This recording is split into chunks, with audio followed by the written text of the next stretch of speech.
Recently fired Vancouver School Board member and the former chair, Patty Backus, has a new job. This week, she joined the ultra-progressive Vancouver Observer, where she'll be writing about public education. And nothing unusual about it. I mean, Backus has written pieces for them before, although not since 2010. And nobody should be surprised that the Vancouver Observer is where this former Vision Vancouver trustee ended up. It has long been felt that the Vancouver Observer was created to be nothing more than a mouthpiece for Vision Vancouver. After all, it was started by Linda Solomon Wood, the sister of Joel Solomon, who is Mayor Gregor Robertson's best friend. Joel Solomon is a founding member of Tides Canada, and despite years of denial by the Vancouver Observer and their sister publication, the National Observer, they've recently admitted to taking money directly from the Tides Foundation. While the National Observer article would not name Tides directly, instead opting to call it a U.S. foundation that is dedicated to making the world a better place. But back to Patty Backus. In an article she published on Monday, Backus writes a letter to Diane Turner, the former Delta BC school trustee appointed by the province to manage the Vancouver School Board after the trustees were dismissed. Backus opens by stating, in a very virtuous way, "Dear Diane, as per your request, enclosed please find my VSB keys, name tag, VSB ID badge, and parking tab. I didn't use VSB equipment, phone, laptop, or iPad, and I have none to return." Okay, well that's a sort of strange opening to a letter, and I'm not quite sure what she's trying to prove by suggesting she didn't use VSB equipment.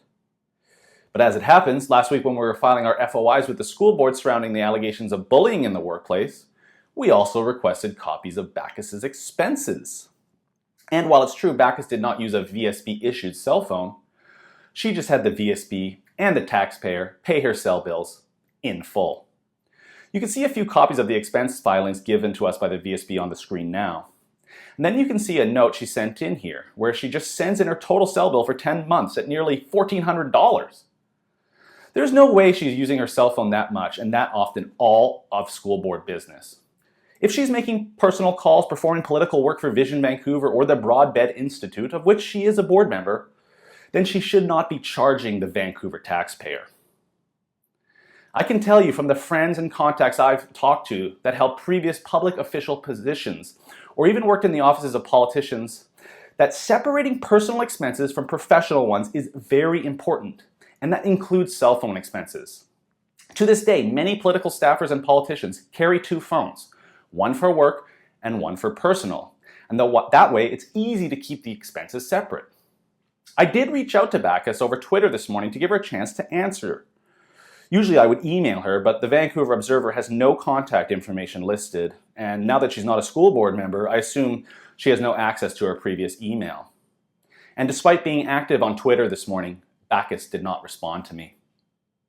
It's also worth noting that Backus filed a privacy complaint with the forensic auditor who was assigned to look into the budget deficiencies at the school board before the dismissal by the province. Backus insists the privacy complaint was to protect children, their parents, and the school board employees. But could it be that there is something else Backus is hiding?